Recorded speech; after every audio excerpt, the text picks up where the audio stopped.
என்னுடைய பெயர் சிவகுமார். நான் ஐனாவரத்துலேருந்து வர்றேன். நான் வந்து ஐயா கிட்ட ஒரு 2.25 வருஷமாக இருக்கேன். உபதேசங்கள் வாங்கி பாடம் பண்ணிகிட்டு இருக்கேன். இப்போ வந்து ஐயா என்னுடைய ஒரு கொஞ்சம் பொதுவான கேள்விகள்லாம் இருக்குது எனக்கு. கேளுங்க ஐயா. திருக்குறள் ஒன்று, செல்வத்துள் செல்வம் செவி செல்வம், சரி, அச்செல்வம் செல்வத்துள் எல்லாம் தலை அப்படின்னு சொல்லி திருவள்ளுவர் சொல்றாரு. சரி. ஆனால் ஏன் செவியை மட்டும் செல்வமாக சொல்கிறாரு? உடம்புல எவ்வளவோ இருக்கிற உறுப்புகள் பூராமே செல்வங்கள் தான். ஏதாவது ஒரு உறுப்புகள் இல்லைன்னா கூட செயல்பட முடியாது. ஐயா, அப்படி இருக்கும்போது செவியை மட்டும் எதுக்காக அப்படி சொல்லுங்க? என்னப்பா இருந்தாலும் இவ்வளோ தெரியாமல் தர்மா சொல்லிட்டு போய்க்கிறாரு. காது ரெண்டும் ஒரு துணி வச்சு அடிச்சிடு. சரிங்க. யாராவது பேசுனா ஒன்று கேட்குதா பாரு? கேட்காது. ஏன் இத்தனை அங்கங்களுக்கு கேட்கணுமே? அதுங்க கேட்காது. அப்போது ஒவ்வொரு அங்கத்தை ஒவ்வொரு விஷயத்துக்கு படைச்சிருக்கிறான் இறைவன். நீ பண்ணிக்கல.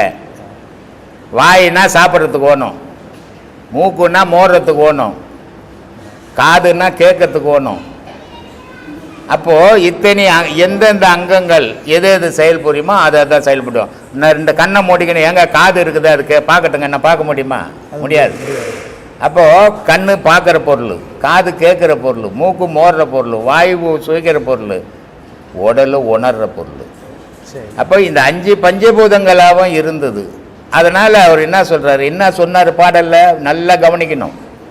பாடல் தெரியும், பாடலை பாடினா போதாது. பாடலுக்குள்ள அவர் என்ன வாக்கியத்தை சொல்கிறாரு, என்ன வார்த்தையை நிறுத்துறாருன்னு பார்க்கணும். என்ன சொல்கிறாரு?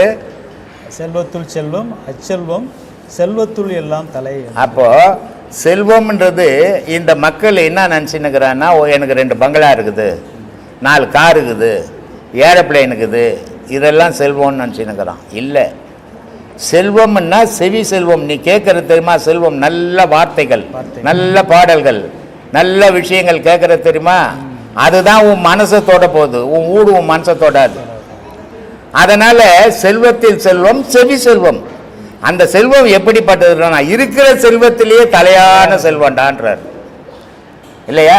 அப்போது உனக்கு காதுன்னு ஒன்று இல்லைன்னா இந்த உலகத்தினுடைய இசையை நீ கேட்க முடியாது. காதுன்னு ஒன்று இல்லைன்னா யார் என்ன பேசுகிறான்னு தெரியாது. அப்போது இந்த 5 புலன்கள்லேயும் சிறந்தது ஆகாய செல்வம். அது செவி செல்வம்ன்றது. அது ஆகாயம். கண்ணு நெருப்பு, மூக்கு காற்று, வாயு தண்ணி, உடல் மண், காது ஆகாயம். அந்த ஆகாயம்ன்றது ஒன்று இல்லைன்னு சொன்னால் இந்த 4 இங்கே இல்லை. அதனால் சொல்கிறாரு, செல்வத்தில் செவி செல்வம் உயர்ந்த செல்வண்டாதுன்ட்டார். அவ்வளோ பெரிய பாட்டை சொன்னார். அதை போய் சாதாரணமாக சொல்கிறியப்பா, எப்படிப்பா நியாயம்? சொல்லுப்பா. சாதாரணமாக சொல்கிறாங்க. மற்ற உறுப்புகளுக்கு இல்லாத ஒரு ஒவ்வொரு உறுப்புக்கும் ஒரு தன்மை இருக்குதுப்பா. ஒவ்வொரு உறுப்பும் ஒவ்வொன்றும் செய்யுது. காலுன்னா நடக்கணும், அதுக்கு தான் அது உதவும். வேற என்ன பண்ண முடியும் அத்தால? வேற ஒன்றும் இல்லை. கையினா எடுக்கணும், அதை விட வேற என்ன பண்ண முடியும் அத்தால? சொல்லு. முடியாது. உடல்னா உணரணும், அதால வேற என்ன செய்ய முடியும் அத்தால? வேற ஒன்றும் செய்ய முடியாது. அப்போ ஒவ்வொரு புலன்களால் ஒவ்வொன்று தான் செய்ய முடியும் இல்லையா? கண்ணை மூடிக்கோ. இங்கே யார் பேசுகிறாங்க, யார் இருக்கிறாங்கன்னு சொல்ல பார்க்கலாம். அவ்வளோ முக்கியமான புலன் தானே அது. தெரியுமா? தெரியாது. அப்போது இறைவன் வந்து ஒரு பேரறிவாளன். அவன் சாதாரண மனிதன் கிடையாது, நம்மளை மாதிரி மனுஷன் கிடையாது. அவன் இறைவன். அதனால்தான் இப்போ இங்கே தமிழ்நாட்டிலேருந்து இப்போ நம்ம பேசுகிறோம். உனக்கும் காதுக்குது, மூக்குக்குது, வாய்க்குது. அமெரிக்காவில் இருக்கிறவனுக்கும் காதுக்குது, மூக்குக்குது. அது வேறு நாடு, வேறு சாமின்ட்டு வேறு வேறு மாதிரி படைக்கல இல்லை. உலகத்தில் இருக்கிற மனிதர்களை அத்தனை பெரிய மனிதன்னா இப்படி தான், மாடுனா இப்படி தான் இறைவன் பிரித்து வச்சு படைத்தான். ஆனால் அந்த மனிதனுக்குள்ள 5 புலனையும் பிரித்து இருக்கிறான். 5 புலன்களுடைய செயல்பாடுகள். கண்ணு பார்க்கறத காது பார்க்க முடியாது, காது கேட்கறத கண்ணு கேட்க முடியாது, மூக்கு மோடுறத வாய் வலிக்க முடியாது, வாய் சுவைக்கிறத மூக்குக்கு தெரியாது. அப்போது ஒவ்வொரு புலனும் ஒவ்வொன்றுக்கும் ஒவ்வொரு திறமை. இப்போ நம்ம 5 பேர் இருக்கிறோம். 5 பேருக்கும் பேர் மனுஷன்தான். ஆனால் நான் செய்யறதை நீ செய்ய முடியாது, நீ செய்யறது அவர் செய்ய முடியாது, அவர் செய்யறது அவர் செய்ய முடியாது. 5 பேருக்கும் செயல் உண்டு, ஆனால் ஒரே செயலை செய்ய முடியாது. அந்த மாதிரி 5 புலனுக்கும் 5 செயல்கள் உண்டு. அதனால் காதுக்கு முக்கியம். காது என்ன கேட்குதோ அதான் உன் செயல் ஆக போகுது. அதனால் காதுக்கு ரொம்ப முக்கியம். அந்த காது எப்படிப்பட்டதை கேட்கணும், அதான் முக்கியம். கண்ணதாசன் அர்த்தமுள்ள இந்து மதத்தில் நாதஸ்வரம் ஏன் வாசிக்கிறாங்க, மேளம் ஏன் அடிக்கிறாங்க, அதுக்கும் கல்யாணத்துக்கும் என்ன சம்பந்தம், அமங்கலமான வார்த்தைகள் அப்படின்னு ஒரு வாக்கியத்தை சொல்லியிருப்பார். அது ஏன் அந்த தாலி கட்டும்போது அடி அடின்னு கையை காட்டுறான், அதை அடிக்கும்போது யார் எந்த அமங்கலியமான வார்த்தை பேசினாலும் அந்த மணமகள் காதில் விழக்கூடாது. அதுக்காக அந்த வாத்தியங்களை வச்சு வாசிக்கிறாங்க அங்கே. இல்லை எவ்வளோ பேர் அறிவாளி இல்லை? அதே மாதிரி இறைவன் பேர் அறிவாளி, மனிதனை படைச்சு மனிதனுக்குள்ள. அப்போ இந்த காதாகப்பட்டது எவ்வளோ பிறகு நல்ல விஷயங்களையே கேட்கணும். அதுக்காக அந்த காதில் கேட்குற விஷயம் தீய விஷயம் அதில் விழக்கூடாது. அதுக்கு தான் அந்த வாத்தியம் வாசிக்க சொன்னான். நல்ல விஷயம் மட்டும்தான் விழணும். அப்போ இந்த காது நல்லதை மட்டும்தான் கேட்கணும் அப்படின்ட்டு. இப்போது நாத உபதேசம்னு உங்களுக்கு ஒரு உபதேசம் கொடுத்தேன். இந்த நாத உபதேசம் கண்ணில் கேட்டுதா சத்தம்? கண்ணில் கேட்கல. ஏன்பா முக்கியமான பொருள் கேட்கலையே? அது எப்படி கேட்காம இருக்கலாம்? எது எதுக்கு எது எது செயல் புரியணுமோ அந்தந்த செயல் அது அதுக்கு புரியணும். அதுக்கு தான் நான் குடும்பத்தில் சொல்லுவேன். ஒரு குடும்பத்துக்குள்ள கணவன் மனைவி இருக்கிறீங்க, இல்லைங்க நாங்கள் ரொம்ப ஒத்துமையாக இருக்கிறோங்க, மனைவி புடவை எல்லாம் கூட நான் துவைச்சி போடுங்கன்னா அது ஒத்துமையாக இருக்கிறதுக்கு இல்லை, அடிமைன்னு அர்த்தம். கணவன் மனைவி எப்படி இருக்கணும் அப்படின்னா, கணவன் செய்கிற தொழிலில் போய் மனைவி தலையிடக்கூடாது, மனைவி செய்கிற தொழிலில் போய் கணவன் தலையிடக்கூடாது. அவங்க தொழிலை அவங்கவுங்க செய்யும்போது அது சீராக இருக்கும். இந்த இடையில பூந்து குழப்பம்னா அது சீர் கெட்டு போயிடும். அது மாதிரி இந்த புலன்களில் அது தொழில் அது செய்தால் தான் நீ சரியாக இருப்ப. எல்லா செயலுக்கும் எல்லாத்துக்கும் வந்துச்சுன்னு வச்சுக்கோ, நீ கண்டமாயிடுவேன். சொல்லு சாமி. நாத உபதேசம் நாத உபதேசத்தை விட்டுட்டு சொன்னேன், அது காதில் கேட்டுதான்னு. அது காதில் தான் கேட்குறது. அது இங்கே ஒரு காது இருக்குன்னு சொல்லி அது வேற, அது செவி. அதுக்கு பேர் காது இல்லை, அது கிடையாது, அது செவி தான். அதுக்கு பேர் செவி. அது இப்போ ஐயாவும் செவி செல்வம் தானே சொல்கிறேன். அதான்பா செவி செல்வம் தான். அந்த செல்வத்தை நீ அப்போ எல்லாரும் தெரிஞ்சிக்க முடியாது.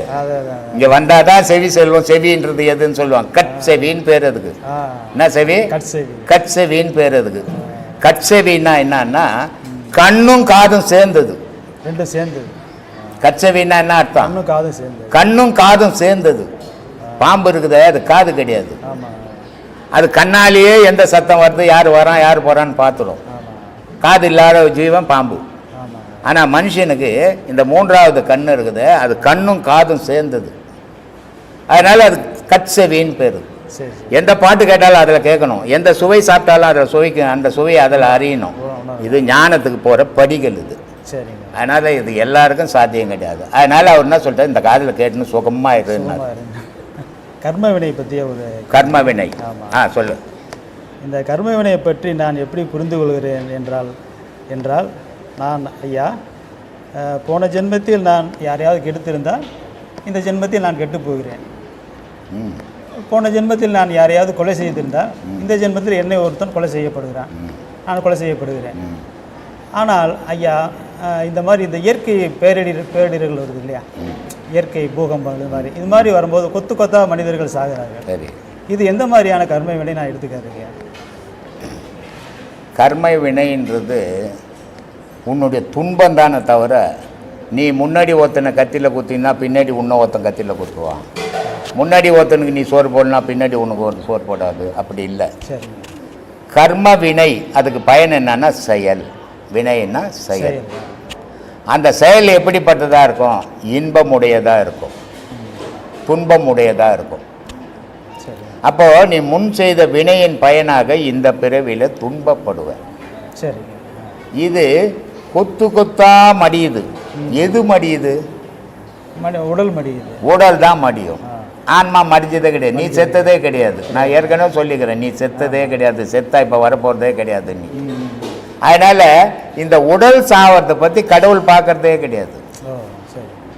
மகாபாரதம்ன்ற ஒரு போரில் ஒரே ஒரு தீயவன் துரியோதனன் இல்லையா, ஒருத்தன் தானே கெட்டவன். ஆனால் அந்த ஒரு கெட்டவன் பல நல்லவங்களெல்லாம் கட்டி போட்டு வச்சுட்டான். ஆமாம். அதனால அந்த இடமே கெட்ட செயல் நடந்துக்கிட்டு இருந்தது. ஆமாம். அந்த ஒரு கெட்டவனை காக்க லட்சக்கணக்கான அழிவுகளை கிருஷ்ணன் உருவாக்கணும். அக்ரோனி கணக்கில் இறந்தது ஜனம். அவனுக்கு இதுக்கு சம்பந்தமே கிடையாது. ஏன்னா அவன் நாடு.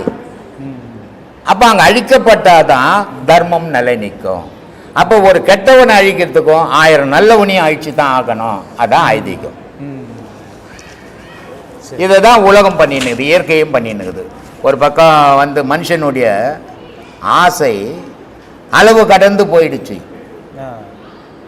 இந்த இந்தியாவையே ஒரே ஒரு ஆள் பேரில் எழுதுனா கூட எனக்கு பத்தாது, அமெரிக்காவையும் கொஞ்சம் எழுதுன்னுவோம். அந்த அளவுக்கு ஆசை மதிஞ்சு போயிட்டான் மனுஷன். இதனுடைய விளைவு எதை நோக்கி பயணம் பண்ணுது? தீமையை நோக்கி பயணம் பண்ணுது. இந்த தீமையினுடைய விளைவு எப்படி இருக்குன்னா பெரிய அதிர்வா இருக்கும். யாராலையும் தடுத்துக்க முடியாத அதிர்வா இருக்கும். அதுதான் இயற்கை பேரழிவுன்னு பேரு. அது யார் பண்றா? மனுஷன் பண்ணல, இயற்கையே பண்ணிக்கினுக்குது. இன்னொன்று ஒரு விஷயத்தை நீங்கள்லாம் உணரணும். இந்த பூகம்பம் வருது இல்லை? இந்த பூகம்பத்தினுடைய நிலை என்ன? அது இயற்கையில் வருதா செயற்கையில் வருதா? இதை தெரிஞ்சுக்கணும். நிறைய பேர் அது தெரியல. கடல் சீற்றம் கொள்ளுது, அது இயற்கையில் கொள்ளுதா செயற்கையில் கொள்ளுதா? ஆனால் எந்த விஞ்ஞானியும் உண்மையை பேசுறது இல்லை. இப்போ ஒவ்வொரு நாடும் ஒவ்வொரு அணுகுண்டுங்களை கடல்ல சோதனை நடத்துறான். அதனுடைய அதிர்வுல தான் அந்த அதிர்வு, அது விழுந்த இடம், அந்த காத்து வெளியேறும் போது அந்த கடல் தண்ணி ஊருக்குள்ள போகுது. அந்த அதிர்வு தான் பூமி அதிர்ச்சி வருது. இயற்கையில வரவே வராது. ஏன்னா பூமி ஒன்றும் சின்ன கோலி இல்லை. இவன் போடுற குண்டுக்கள் தான் இந்த வினைகளை தீருது. இது மொத்தமே இது எவ்வளவு நாள் காலில் நடக்குதுன்னா ஒரு 50 வருஷத்துக்குள்ள தான் இந்த அதிர்வு எல்லாம். அதுக்கு முன்னாடி ஒரு அதிர்வு அப்ப இல்லையா பூமி? அப்ப இல்லையா பிளேட்டு? எல்லாமே எல்லா காலத்திலையும் இயற்கையா இருக்கிறது, இயற்கையா இருந்துக்கிட்டாங்கிறா. செயற்கையிலே இந்த செய்கிற செயல்களால் பூமி அதிர்வு, சுனாமி, பல அழிவுகளை உண்டாக்கிக்கிறான். இப்போ இந்த கொரோனாவை என்னன்னு சொல்றான்? எங்கன்னா அந்த உருவாயா வந்தது? மனுஷன் தானே உருவாக்கிட்டான், சீனாக்காரன் தான் விட்டான்னு சொல்லிங்கிறான். அப்போ மனிதன் தான் மனிதன் ஆயிடுச்சுப்பான். மனிதன் எதை வச்சு ஆயிடுச்சுக்கிறான்? விஞ்ஞானம்ன்ற ஒரு பேரை வச்சுக்கின்னு இவனையே இவன் ஆயிடுச்சுன்னு. ஆத்மா வணக்கம்மா, சொல்லுமா. ஐயா, எனக்கு ரொம்ப நாளா ஒரு சந்தேகம். சொல்லுங்க. ஆன்மானா என்ன, ஆவினா என்ன? இது ரெண்டுத்துக்கும் உள்ள தொடர்பும் வேற்றுமையும் என்ன? ஆன்மான்றது நல்ல செயல்கள் செய்யக்கூடியது. ஆன்மான்றது முப்பொருள் சேர்ந்தது. அகார உகார மகாரம் அப்படின்னு முப்பொருள் சேர்ந்தது. ஆன்மான்றது அணு. அப்போது ஆன்மாவில் முப்பொருள் சேர்ந்தது. நியூட்ரான், புரோட்டான், எலக்ட்ரான், இந்த மூணும் சேர்ந்தது. இந்த மூணு தான் இது அகார உகாரம் மகாரம்ன்றது. அப்போ நியூட்ரான், புரோட்டான், எலக்ட்ரான்னா என்னன்னா காற்று, சப்தம், நெருப்பு. இது மூணும் சேர்ந்தது தான் உலகத்தினுடைய அணு. அப்போது அதே அணு தான் உலகத்தில் வாழற நம்மளும் அந்த அணுவாக தான் இருக்கிறோம். அப்போது நமக்குள்ளே இருக்கிறதும் இந்த பொருள் தான். இப்போது ஒரு விதை எங்கன்னா ஒரு மண்ணில் நட்டிங்கன்னா, ஒரு சுரக்காய் விதை நட்டிங்க, ஒரு பூசணிக்காய் விதை நட்டிங்க, ஏதோ ஒரு விதை நட்டிங்கன்னா அது முளைச்சி வரும்போது பார்த்திங்கன்னா அந்த ஓம் வடிவில் தான் வரும். அதுக்கப்புறம் தான் அது நிமிர்ந்து போகும். ஒரு கர்ப்பத்தில் குழந்தைய பார்த்திங்கன்னா, ஒரு தாயினுடைய கர்ப்பத்தில் குழந்தை எப்படி இருக்குதுன்னு பார்த்திங்கன்னா ஓம் வடிவல் தான். 2 கையும் 2 காதாண்டை வச்சுக்கின்னு ஓம் வடிவல் தான் அது சுருண்டு இருக்கும். இந்த 2 கையும் காதாண்டுக்கிறதால தான் ஒரு குழந்தை பிறக்கும்போது முன்னாடி தலையும் கையும் சேர்ந்து வெளியே வருது. இது சில குழந்தைகள் என்ன பண்ணிட்டோம், கை விரிச்சிடும். கை விரிக்கும் போது அந்த குழந்தை கர்ப்பத்தில் டெலிவரி ஆகாமல் அதை தான் ஆப்ரேஷனு அது இதுன்னு பல விஷயம் பண்ணிவிடுவாங்க. அப்போது இந்த ஓம்ன்றது தான் அணு. ஓம்ன்றத ஓ போட்டு ஓக்குள்ளே இம்மு இருக்கணும், அது அணு. ஓக்குள்ளே இம்மு வெளியே வரக்கூடாது. வெளியே வந்துச்சுன்னா அது பிரபஞ்சமாயிடும். அப்போது நமக்கு ஆன்மான்றது அந்த அணுவாக தான் நமக்குள்ளே தலையில் இருக்குது. அந்த அணுவில் இருந்து தான் மனம் வருது. அந்த அணுவில் இருந்து தான் உடல் ஃபுல்லாக இயக்கம் வருது. அப்போது மனத்தினுடைய குழந்தை ஆன்மாவினுடைய குழந்தை தான் மனம், மனத்தினுடைய இயக்கம்தான் உடல். இப்போ ஒரு கால் எங்கேயோ இருக்குது, மனம் எங்கேயோ இருக்குது. ஆனால் காலில் ஒரு முள் குத்தின உடனே கால் சொல்லுதா எனக்கு முள் குத்துச்சின்னு உணர்வு சொல்லுதா? சொல்லாது, மனம்தான் சொல்லும். அப்போது உடல் முழுக்க இயக்கம் இருக்கிறது மனம். மனம்ன்றது என்ன? காற்றும் எண்ணமும் சேர்ந்தால் மனம். வெறும் காற்று மட்டும் இருந்தால் அது ஜீவன். இப்போ மற்ற ஜீவராசிகள்லாம் சொல்கிறோம், எல்லா ஆடு மாடு எல்லாத்தையும் ஜீவராசிகள் நீட்டோம். ஆனால் நம்மளை மட்டும்தான் மனுஷன் சொல்லிக்கணும். மனுஷன் சொல்லிக்கிறதுக்கு காரணம் என்ன? நமக்கு மட்டும்தான் சிந்தனை இருக்குது, செயல் இருக்குது. இந்த ரெண்டும் இருக்கிறதால நமக்கு மனம் இருக்குது. மனம் இருக்கிறதால மனுஷன்னு பேர். அதுக்கு ஒரு உயிர் இருக்கிறதால அதுக்கு ஜீவன் பேர். அது எங்கேனா போய் ஒரு ஊடை கட்டிக்கிச்சா? ஒரு பெரிய பசுமாடு ஊட கட்டிக்கிச்சா? ஒரு பெரிய எருமாடு ஊட கட்டிக்கிச்சா? ஒரு பெரிய சிங்கம் ஊட கட்டிக்கிச்சா? கட்டிக்காது. அதுவும் குட்டி போடுது. உறவுகள் அந்த கர்ப்பகாலம் மட்டும்தான் அதுங்களுக்கு உறவுகள். அந்த கர்ப்பகாலம் முடிஞ்சதுன்னா அதனுடைய உறவுகள் பிரிஞ்சிடும். ஆனால் மனிதனுக்கு மட்டும்தான் கர்ப்ப காலத்துலேயும் உறவு, சாகிற வரைக்கும் உறவு. இந்த உறவு எதால் ஏற்படுனா மனம். மனத்தினுடைய செயல்பாடுனா ஆன்மா. அப்போது மனமும் ஆன்மாவும் சேர்ந்து தான் மனிதனுடைய உடலில் இயக்கமாக நடத்துதம்மா. இது ஆன்மாவினுடைய செயல். இது வேற என்ன கேட்டீங்க? ஆவின்றது மனித உடலை விட்டு வெளியே வந்ததுக்கு பேர் ஆவி. ஆவின்னா என்ன அர்த்தம்? அனல்னு அர்த்தம். ஆவின்னா அனல் தானே. இப்போ ஒரு சாதம் வெந்துக்குன்னே இருக்கும், நேராக போய் தட்டை எடுப்பீங்களா? எடுத்து அனல் அடிக்குது, வெந்து போகுது கை. அப்போ ஒரு கரண்டியில் தள்ளுறீங்க இல்லையா? அப்போது இந்த மனமும் ஆன்மாவும் சேர்ந்து வெளியே வந்த பிறகு, உடலை விட்டு வெளியே வந்தால் அதுக்கு பேர் ஆவி. அந்த ஆவியே இந்த பாவிங்கெல்லாம் என்ன பண்ணுறாங்கன்னா பேய் பிசாசுன்னுக்கிறாங்க. ஆனால் ஆன்மா எப்பவுமே பேயாவும் ஆகாது, பிசாசாவும் ஆகாது. அதுக்கு நன்மை மட்டும்தான் செய்ய தெரியும். அது இந்த பாவிங்க சொல்லி ஏமாத்தின்னுக்கிற விஷயம், நம்ம அதை சொல்லக்கூடாது. அதனால் ஆவின்றதும் ஆன்மான்றதும் ஒன்று தான். உடலில் இருக்கும்போது அதுக்கு பேர் ஆன்மா, வெளியே போனால் அதுக்கு பேர் ஆவி. இவ்வளோதாம்மா வித்தியாசம். அருமைங்கய்யா, அருமை. அப்புறங்கய்யா, ஒரு சாமானியமான ஒரு மனுஷன் பிறப்பை இயல்பா எடுத்துக்கிறாங்க. சரி. கல்யாணம் மற்ற நிகழ்ச்சிங்க எல்லாத்தையுமே சாதாரணமா எடுத்துக்க தெரிஞ்ச மனசுக்கு இறப்பை ஏன் எடுத்துக்க தெரியல? பயம். பயமா? வாழறேன்ற வரைக்கும் தைரியமா இருக்கிறான். சாகரேன்னா பயம் வந்தது இல்லையா? இல்லையா? அந்த பயத்தால் அவன் இறப்பை ஏற்றுக்க முடியல. மகானுக்கும் அஞ்ஞானிக்கும் உள்ள வித்தியாசமே அதுதான். அதனால தான் நான் கிளாஸில் சொல்லுவேன், இந்த பாடத்தை கொடுத்த உடனே செத்து பழகுங்கன்னுவேன். இவன் செத்து பழகுன்னா இன்னையா இந்த ஆளுக்கிட்ட போனால் சாமியார்கிட்ட நல்லா கோடீஸ்வரனா எல்லாம் நல்லா வசதியாக வாழலாம்னு நினச்சின்னு இங்கே வந்தால் இந்த ஆள் செத்து போன்றானே அப்படின்னு இவங்க தவறாக முடிவு பண்ணிட்டாங்க. செத்து பழகுன்னா தூக்கம்னு இருக்குது இல்லை ராத்திரியில், அந்த தூக்கத்தில் நீ செத்து போயிட்டியா இருக்கிறியா? செத்து போயிட்டியா இருக்கிறியாம்மா? அது செத்து போன மாதிரி ஒரு கணக்கு. சாகவும் இல்லை, நீ உயிராகவும் இல்லை. அப்போ ரெண்டும் கட்டானா இருக்கும். ரெண்டும் கட்டானா தான் தூங்குற இல்லையா? அதானே தூக்கம். அப்போ செத்துட்டா உணர்வு கிடையாது, கூப்பிட்டா எழுந்துக்காது. இப்போ நீ தூங்கும்போது சாதாரண ஒரு ஆள் போனா தெரியாது, ஆனா குரல் ஊத்த முழிக்கிற. அப்போ நீ முழிப்பும் மரணமும் இல்லாத நிலை தூக்கம். அந்த தூக்கம் ஒரு நாள் தூங்கி மறுநாள் எழுந்துக்கிற. மரணம்ன்றது எழுந்துக்கிறது இல்லை, ஆனால் மறுபடியும் பிறப்பு எடுத்துடுற. இப்போ நம்ம வாழ்க்கையில் ஒரு பயணம் பண்ணுறோம், ஒரு ஊருக்கு போகிறோம். பல நாள் நடந்து ஒரு ஊரை அடைஞ்சோம், பொழுது போச்சு. அப்போ நடப்போமா? தூங்கிடுவோம்.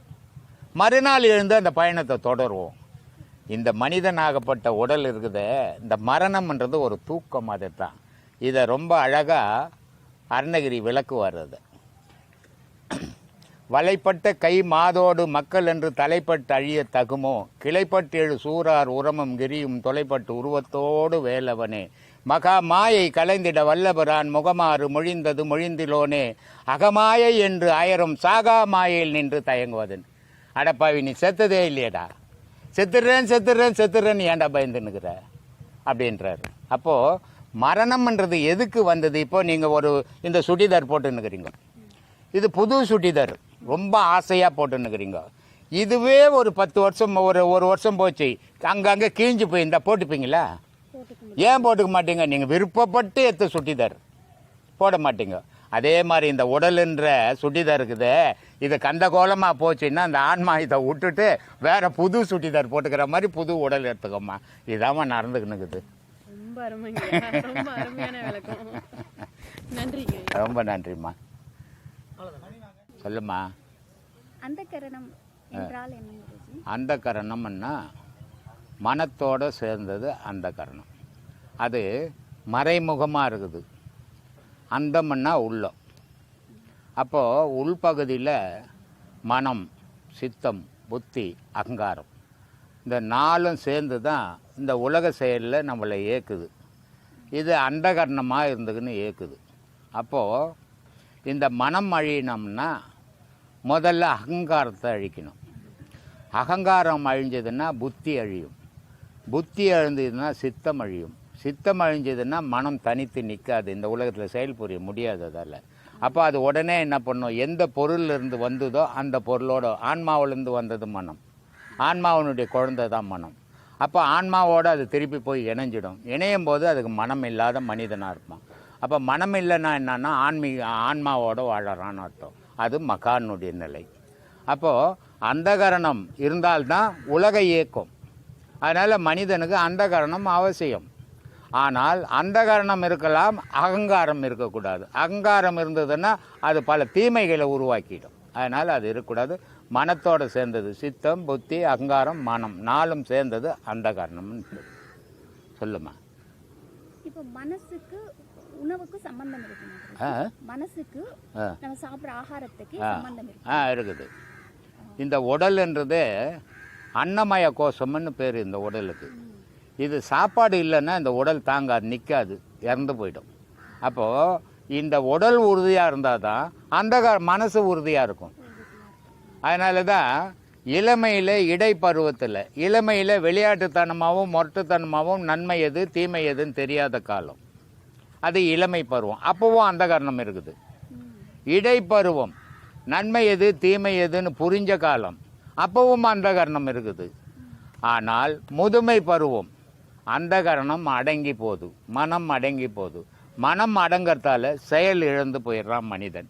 செயல் இழக்கும் போது அவனுக்கு உலகத்தில் மரியாதை இல்லாமல் போயிடுது.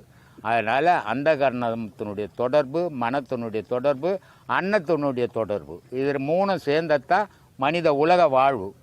அந்த ஆகாரம்ன்றது ஒன்றும் இல்லைன்னா மனிதன்றது ஒன்றும் இல்லை, மனிதன்றது ஒன்றும் இல்லைன்னா மனம்ன்றது ஒன்றும் இல்லை, மனம்ன்றது ஒன்றும் இல்லைன்னா அந்த கரணம்ன்றது ஒன்றும் இல்லை. அதனால் இது ஒன்றோட ஒன்று லிங்க் சேர்ந்ததான். இப்போ மனசு வந்து ஆகாரம் மேலே வந்து பஞ்சேந்திரியால் மேலே மன ஆலோசனை திங்கிங் மேலே தான் ஆதாரப்படி இருக்குது. ஆமாம்.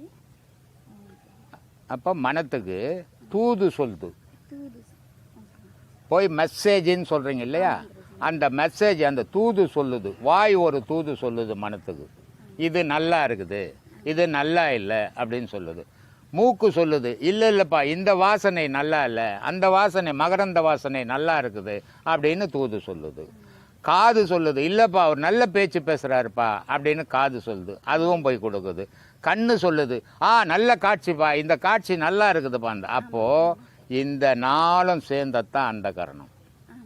இந்த நாளும் சேர்ந்து தான் உலகத்தினுடைய செயல்பாடுகள். காது கேட்கணும், கண்ணு பார்க்கணும், மூக்கு மோரணும், வாய் பேசணும், உடல் உணரணும். இந்த 5 தான் பஞ்சபூதங்கள் இல்லையா? அது 5 சேர்ந்தத்தான் இந்த உலக செயல்பாடுகள். அப்போ இந்த 5 சேர்ந்து தான் நடக்குது. இப்போ எல்லாத்துக்கும் மனசு தான் காரணம் இல்லை. ஆமாம். இப்போ அந்த ஒரு சராசரி மனுஷன் வந்து மனசு கெட்ட மார்க்கம்ல போகாம இருக்கிறதுக்கு என்ன செய்ய வேண்டும்? ஒரு மனிதன் வளர்ப்பு ரொம்ப முக்கியம். தாய் தகப்பனுடைய வளர்ப்பு இருக்குது, அது ரொம்ப அவசியம். ஏன்னா சில தாய் தகப்பன்கள் என்ன பண்ணுவாங்கன்னா, ஒரு குழந்தை இல்லாமல் இருப்பாங்க. ஒரு 5 வருஷம் பார்த்து அவங்களுக்கு ஒரு குழந்தை பிறந்திருக்கும். அந்த குழந்தை வளர்க்கும் போது அது எந்த தவறு செய்தாலும் எடுத்துக்க மாட்டாங்க, ஏன்னா இல்லாமல் இருந்தாங்களே. அதனால் அப்போது அந்த குழந்தை போகிற போக்குலேயே போகும்போது தீய வழியில் போக ஆரம்பிச்சிடும். அது இந்த பெற்றவங்களால் அதை கண்ட்ரோல் பண்ண முடியாது. அப்போது இதுக்கு காரணம் வளர்ப்பு ஒரு முக்கிய காரணம். இது ஒரு பாகம். அது இருந்தாலும் வளர்ப்பு நல்ல வளர்ப்பாக இருந்தாலும் போன பிறவியில் அது துஷ்டனாகவே இருந்து செத்து இருந்தால் இந்த உடலில் புகுந்த உடனே துஷ்ட செயல்கள் செய்யும். தாய் தகப்பன் எவ்வளோ நல்லவங்களாக இருந்து எவ்வளோ நல்ல வழியை காட்டினாலும் அந்த பிள்ளைகள் நல்ல வழி எடுக்காது. ஏன்னா உடல் தானே தாய் தகப்பன் செய்தது, உள்ளே இருக்கிற ஆன்மா செய்தது இல்லை. அது வந்து புகுந்தது. அது முன்னாடி எப்படி இருந்ததோ அதுக்கேற்ற செயல் இந்த உடலை வச்சுன்னு செயல் புரியும். அப்போது அது துஷ்டனாகவே போகும். நல்ல வழி போகணுன்னா, அதனால்தான் நான் ஒரு வீடியோவில் கூட சொல்லியிருப்பேன், தாய் தகப்பன் இளமையிலேருந்து கோவில் குளங்கள் போங்க, நல்ல புனிதமான பேச்சுக்களை பேசுங்க, நல்ல புனிதமான பேச்சுக்களை கேளுங்க. அப்படி கேட்கும்போது அந்த குழந்தைங்களுக்கு நல்ல அறிவு வளர்ச்சி வரும், நல்ல குணங்கள் வளரும். அதனால் தீமையிலேருந்து விலகிடுவாங்க. அதுக்கு தாய் தகப்பனே ஒரு காரணமாக இருங்க அப்படின்னு சொல்லிக்கிறேன். சில பேர் அதை பொருட்படுத்துறது இல்லை, அதனால் கெட்ட வழியில் போயிடுது. இது உலகம், நன்மையும் தீமையும் கலந்தது தான் உலகம். இப்போது ஒரு 10 வீடு இருக்குது ஒரு ஊருக்குள்ளே. அந்த 10 வீட்டில் பார்த்தீங்கன்னா 5 வீட்டுக்கார எந்த வீண் வம்புக்கும் எந்த இதுக்கும் போகாத, அவனுடைய உழைப்பு அவனுடைய சாப்பாடு அவன் சாப்பிட்டுன்னு இருப்பான், யார் வம்புக்கும் போக மாட்டான். ஆனால் மீதி 10 வீட்டுக்காரன் பார்த்தீங்கன்னா அடுத்தவன் வீடெல்லாம் வம்பு வலிச்சின்னு திரிவான். அப்போது அந்த நன்மையும் தீமையும் கலந்தது தான் ஒரு ஊர், நன்மையும் தீமையும் கலந்தது தான் இந்த உலகம். அதனால் இது ரெண்டுமே இருக்கும், தடுக்கவே முடியாது யாராலையும்.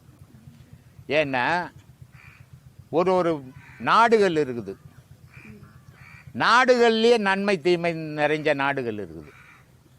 மனிதன் மட்டும் நன்மை தீமை இல்லை, நாடுன்றதே மனிதன்தான். அப்போது அந்த நாடுகளே நன்மை தீமை செய்து ஒருத்தனை ஒரு நாடு ஆதிக்கம் செலுத்தி ஒரு நாட்டை அழிக்கிறான்.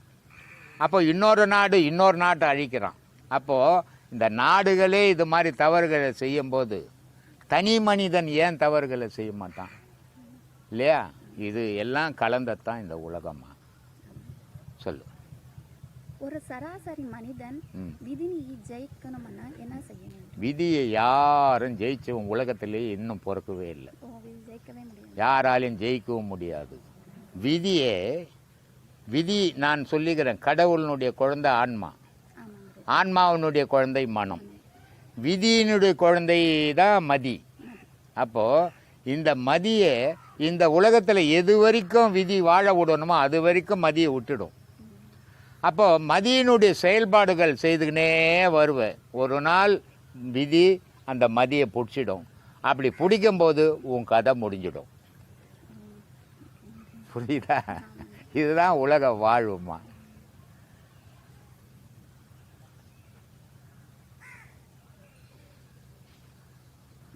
எல்லா ஜீவராசிக்குள்ள கடவுள் ஒரு செயல் இருக்குங்களா குருஜி?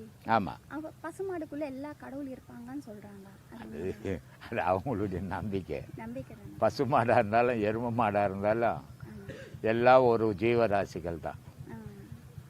இதில் ஒரு வித்தியாசம் என்னன்னா, பசுமாடுன்றது கண்டதை சாப்பிடாது, புல் சில இலைகள் இப்படி தான் சாப்பிடும் அது. ஆனால் இந்த எருமாடுன்றத எல்லாத்தையுமே சாப்பிடும். அதனால் ஒரு ரோட்டில் போய்க்கினே இருந்தால் ஒரு எருமாடு போச்சுன்னா அதை போய் யாரும் தொட்டு கும்பிட மாட்டாங்க. ஒரு பசுமாடு போனால் அதை தொட்டு கும்பிடுவாங்க. ஒரு குழந்தை பிறந்ததுன்னா அந்த குழந்தைக்கு பால் ஓணுன்னா கூட பசும்பால் கொடுன்னுவாங்க. பால் என்ன எருமை பால் பசும்பால் ஆனால் இருக்குது. ஏன்னா பசுமாட்டு பால் கறந்தீன்னா தண்ணியாக இருக்கும், எருமை மாட்டு பால் கறந்தீன்னா திக்காக இருக்கும். இந்த சில பால்காரங்களே என்ன பண்ணுறாங்கன்னா அந்த எருமை மாட்டு பாலை தண்ணியை ஊற்றி பசும்பாலுன்னு விற்கிறாங்க. ஏன்னா பசும்பால் தண்ணியாக இருக்கும். ஆனால் அந்த எருமை மாட்டு பால் குடிக்கும்போது குழந்தைக்கு உடல்நிலை மாறும், பசும்பால் குடிக்கும்போது குழந்தையினுடைய உடல்நிலை ஆரோக்கியமாக இருக்கும். அதனால் பசும்பால் கொடுக்கணும். ஏன்னா அது சுத்த பொருளையே சாப்பிட்டு அதனுடைய பால் தான் அது கறந்து குழந்தைக்கு கொடுக்குறோம். அப்போது அந்த பாலால் குழந்தைக்கு எந்த பாதிப்பும் வராது. எருமை மாட்டு பாலால் சளி பிடிச்சிக்கும், உடல் உபாதைகள் வரும். அதனால் எரும்பால் கொடுக்க மாட்டாங்க. சில கேலண்டரில் பார்த்துருப்பீங்க, ஒரு பசுமாட்டில் எல்லா கடவுளும் இருக்கிற மாதிரி போட்டு இருப்பாங்க இல்லையா? அப்போது இந்த கேலண்டர் போட்டது யார்? மனுஷன் தானே, மனுஷன்தான். ஆனால் மாடு எங்கேயும் எனக்கு பாரு என் உடலில் எல்லா கடவுளுங்கிறது எங்கேயும் காட்டினதில்லை. ஆனால் இந்த மனிதனுடைய செயல்பாடுகள், இதை வழிபடணும், இதை வணங்கணும், கோமாதா கோமாதான் சொல்லிட்டு அப்படின்னு இருக்குது இல்லையா? அதனால் இதெல்லாம் வந்து முன்னோர்கள் ஒரு மரியாதைக்காக வகுத்து வச்சாங்க. இப்போ ஒரு வீடு கட்டியிருக்கிற, புது வீடு கட்டிக்கிற மனுஷன் தானே போகணும் உள்ள. ஆனால் முதல்ல என்ன பண்ணுறோம், பசுவும் கண்ணும் இட்டும் போகிறோம். ஏன்னா பசுன்றது மகாலட்சுமி. அந்த லட்சுமி இந்த வீட்டுக்குள்ளே விஜயம் பண்ணால் தான் நம்ம வாழ்க்கை சிறப்பாக இருக்கும் அப்படின்றதுக்காக இந்த பசுமாட்டையும் கண்ணுக்குட்டியும் முதல்ல இட்டுன்னு வருவாங்க. அது வேற, அந்த வீட்டில் அது சாணி போடணும். போட்டதுன்னா ரொம்ப சிறப்பு அந்த வீட்டுக்கு. சில சாங்கியங்கள் நடக்கும், ஆனால் இது மனிதனுக்கு மூட நம்பிக்கை மாதிரி கூட இருக்கும். ஆனால் அந்த மூட நம்பிக்கையிலும் சில நன்மைகள் உண்டு. அதனால் இந்த செயல்பாடுகள்லாம் அதில் உண்டுமா. அப்புறம் என் தலையெழுத்தை நானே எடுத்து கொண்டிருக்கிறானா இல்லைன்னா பிரம்மா எடுத்துருக்கான்? பிரம்மா வந்து நீ உன்னுடைய உலகத்தில் நீ ஜனனம் பண்ண பாரு ஆரம்ப காலத்தில், அப்போ பிரம்மா எழுதினாரு நீ நல்லா இருக்கணும், உலகத்தில் நல்லவனாக இருக்கணும், நீ நல்ல வாழ்வு வாழணும், நீ பல பேருக்கு உதவி செய்யணும்னு பிரம்மா எழுதினாரு. ஆனால் இங்கே பிறந்து பிறந்து பிறந்து இப்போ ஒரு மில்லுலேருந்து வெள்ளை துணி போட்டு வருது. அந்த துணி போட்டு வரும்போது பார்த்தீங்கன்னா இந்த மாதிரி வெள்ளையாக பால் மாதிரி இருக்கும் இல்லையா? அதுக்கப்புறமா நான் ஒரு வாட்டி கட்டிட்டு திருப்பி கழட்டி துவைச்சா கொஞ்சம் மக்கள் ஆகும். இதை 10 வாட்டி கட்டினோன்னா மொத்தமாக மக்கள் ஆகிடும். அப்போ மில்லிலேருந்து வந்த மாதிரி இருக்காது. அதே மாதிரி பிரம்மா கிட்டேருந்து வரும்போது சுத்தமாக இந்த உலகத்துக்கு ஜனனம் பண்ணும். ஆனால் நம்ம ஆசையினுடைய அளவு மீறி ஆசை சேத்துல பிறண்டா மாதிரி பிறண்டு பிறண்டு பிறண்டு நம்மளுடைய செயல்பாடுகளையே நம்மளையே நிர்ணயம் பண்ணிக்கிறோம். அதனால் இப்போத்தினுடைய பிறப்புக்கு அடிப்படையே நாமே, கடவுளே கிடையாது இல்லையா? இப்போ ஒரு குழந்தை பிறகுது, பிறந்த உடனே செத்து போகுது. கடவுள் பிறந்த உடனே கொல்லுவாரா? கொல்ல மாட்டார். அந்த உடல்நிலை அதுக்கு சரியான அமைப்பு இல்லாமல் போகிறதால அது இறக்குது.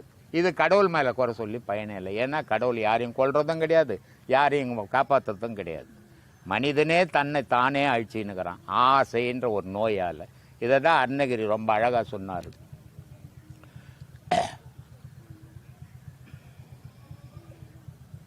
ஆசை எனும் பிணியில் அகப்பட்டு ஓரா வினையில் உழலத் தகுமோன்னார். பேராசையம், ஆசை இருக்கணும், தப்பில்லை. ஆசை இருந்தால் தான் வாழ்க்கையே. ஆனால் அந்த ஆசையை அதிகமான அளவு உருவாக்கிக்கும் போது ஆபத்து, அது ஒரு நோயிடான்றார். அதனால் பேராசை என்னும் பிணியில் பிடிபட்டு ஓரா வினையேன்னு உழத்தகுமோ, அது ஒரு நோயில் விழுந்துட்டடா நீ, அதுலேருந்து மீளவே முடியாது அப்படின்றார். அது மாதிரி ஆசையை அளவோடு வச்சுருந்தா அமைதியான வாழ்வு கிடைக்கும். ஆசை அளவோடு இருந்தால் நம்ம குடும்பத்தில் சந்தோஷம் கிடைக்கும். ஆசை அளவு மீறி போகும்போது குடும்பத்தினுடைய சந்தோஷமும் இழந்துருவோம், நம்மளுடைய சந்தோஷத்தையும் இழந்துருவோம். அதனால் ஆசையோடு வாழறது நல்லது.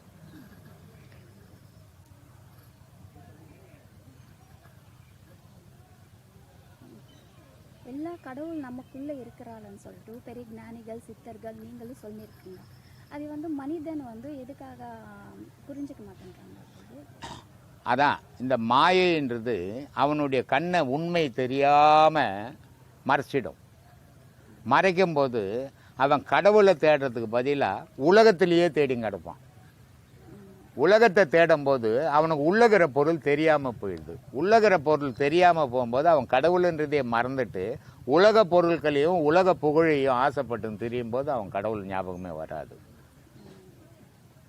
இப்போது ஒரு மரத்தில் ஒரு வண்டி போய் மோதிடுறோம் இல்லையா? மோதும் போது என்னான்னு கத்துவோம்? ஒன்று அம்மான்னு கத்துவோம் இல்லையா? ஒன்று கடவுளேன்னு கத்துவோம். அம்மான்றதும் கடவுள்ன்றதும் ரெண்டும் ஒரு பொருள் தான். அம்மா இல்லைன்னா இந்த உலகத்தில் நீ அடையாளமே இருக்க மாட்டேன். கடவுள் இல்லைன்னா உன் வாழ்க்கையே இருக்காது. அதனால் ரெண்டும் ஒரு பொருள், ரெண்டையும் வணங்கித்தான் ஆகணும். சொல்லுமா.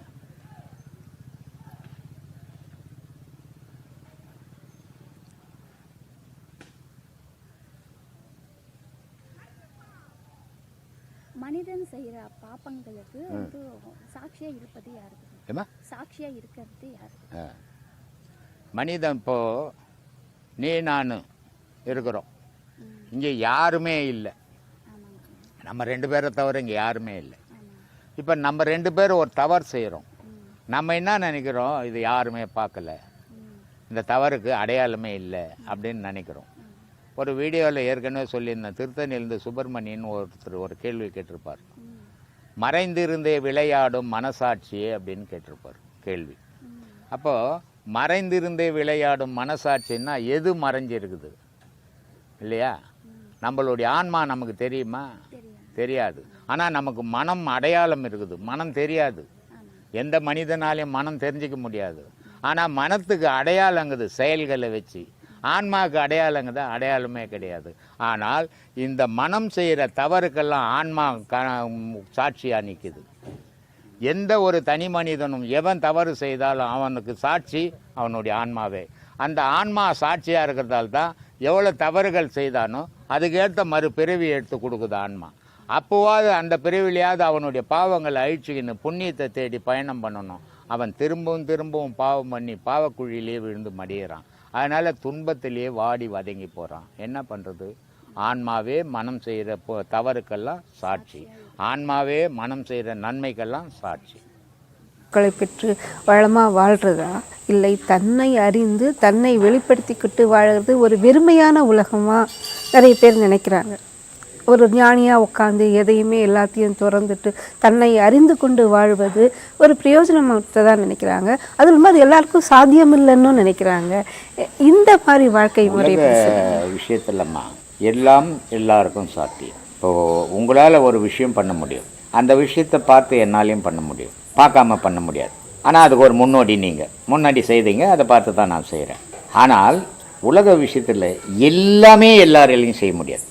ஒருத்தர் செய்கிறதை இன்னொருத்தரால் செய்ய முடியாது, இன்னொருத்தர் செய்கிறதை இன்னொருத்தரால் செய்ய முடியாது. இது உலகம் அப்படிப்பட்டது. இப்போது பூமி ஒரே பூமி தானே, ஒரே பூமி தான், ஒன்றும் வித்தியாசம் இல்லை. ஆனால் ஒரு இடத்துல கிணறு எடுத்தோம்னா தண்ணி இனிக்குது, ஒரு இடத்துல கிணறு எடுத்தோம்னா உப்பு கரிக்குது, ஒரு இடத்துல தண்ணி எடுத்தோம்னா சவுறாக இருக்குது. ஒரே பூமி தான், ஆனால் வேறுபட்டு தண்ணி இருக்குது.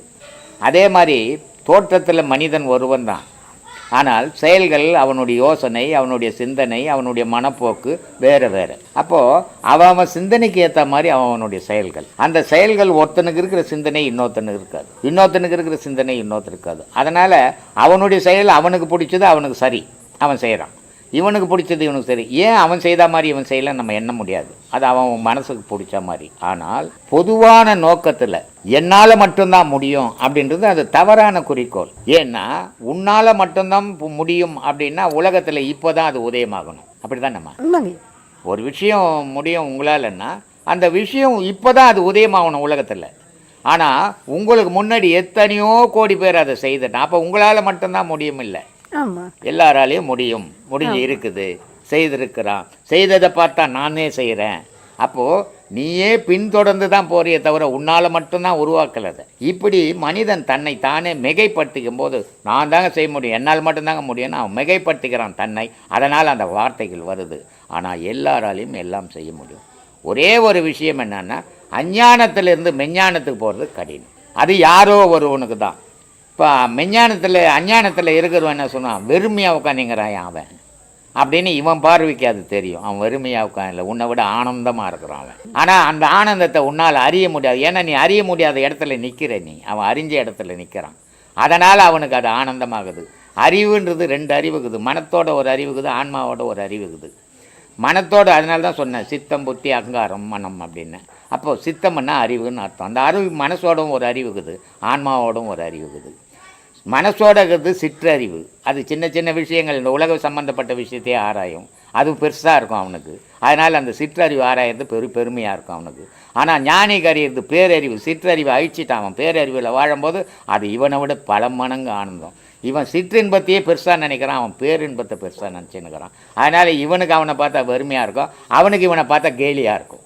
ஆனால் அதுலேயும் ஒரு சுயநலம் இருக்கு இல்லைங்க. சிற்றின்பம்னா சின்ன இன்பம் வேண்டாம், நான் பெரிய இன்பத்தை எப்பயுமே சந்தோஷமாக இருக்கிற இன்பத்தை தேடி போகிறேங்கிறது ஒரு ஆசை தான். எப்பவுமே சந்தோஷமாக ஒரு பிறவியே வாழ்ந்ததே இல்லைம்மா இது வரைக்கும் உலகத்தில்.